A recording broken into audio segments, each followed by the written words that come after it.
Assalamualaikum warahmatullahi wabarakatuh. Jira jirtu balewan baga jirata sinin jecha nabi keenya dati salawata busun dagatina Allahumma salli sallim ala sayyidina Muhammadi. Warroonni intarneeta bilaashaa fi akkasumas kabaatii barbaadan aappiilee garaagaraa amma dura sinii qabadee dhufeen ture. Aappii har'ammoo aappii ajaa'ibaan sinii qabadee dhufe. Aappootuma amma dura darbansanii wal fakkaatu tiimuma isaanii yookaan gareedhuma isaaniiti. Aappiin kun maqaalee garaagaraa jijjiiratee fa'aa bahaa garuu ammaaf ani akka kiyyatti aappii sadii aappii hedduu intarneeta cimoo tahan aappii reed tunel fi tiim tunel reed tunel aappii kana aappiin immoo aappiileen kana lamaan amma dura irra deebiidhaas hin barsiisan ture. Aappii kun aappii hedduu bu'a qabeessa isaanii intarneeta akka ajaa'ibaa dalaganii saffisa isaanis olaanaadha.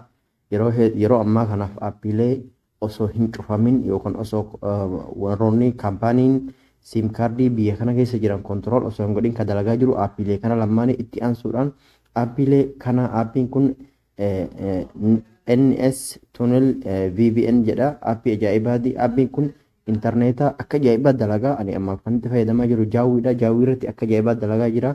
Akkasumas sim kaardiilee garaagaraa keessatti jaawwii akkuma argaa jirtan kana yeroo jalqabaatiif intarneeta jaawwii firii 5G shabakaan isaa 5G jechaadha. 5G haalaan saffisisaa olaanaadha.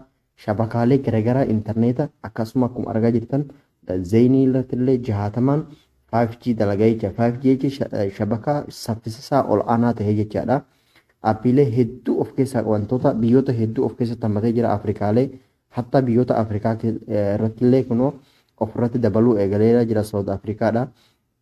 Reefu oolee bulee biyyoota hedduu ofirratti dabaluu mala ammaaf garuu biyyoota Suudii keessa jiran akkuma zeenii 15 riyaala 20 fi akkasumas riyaala 60 sawaarree warroota 89 hidhatanii jirtanillee akkasumas ni dalagaa moobaayilii zeenii karaa zeenii fi moobaayilii warroota saantiiba xixiqqoo hidhatan 25 39 akkasumas 60 fi intarneeta ka zeenillee libaaraallee akkasumas 29 riyaala 30 ka torban jira ka zeenii ka ribaalaallee hedduu quubsaa natti fakkaatu.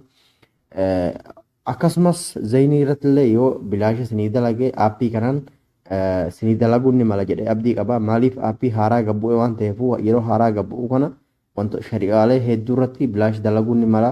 Gabbuufadhaa itti fayyadama. Warroonni biyya keessa jirtan immoo safaariikoom warri qabdan akkuma argaa jirtan safaariikoom akkuma beekamu siim kaardii keeniyaati. Garuu yeroo hedduu kana aappiilee garaagaraa irratti mul'achaa jira. Itti fayyadamaas ni jedha. Aappiin kun aappii hedduu bu'a qabeessa gabbuufadhaadha. Itti fayyadamaa namoota irraa haajamaniif keessaafuu namoonni hedduu yeroo ammaa kana kariyaala 60 fayyadamanii kariyaala 60 yeroo fayyadaman dafee jalaa hidhamaa jira waan ta'eef aappii kana sheer gochuudhaan biraan gahaas ni jedha. Akkasuma laayik foloo gochuun jajjabeessan narraa hin qusatina laayik foloodha.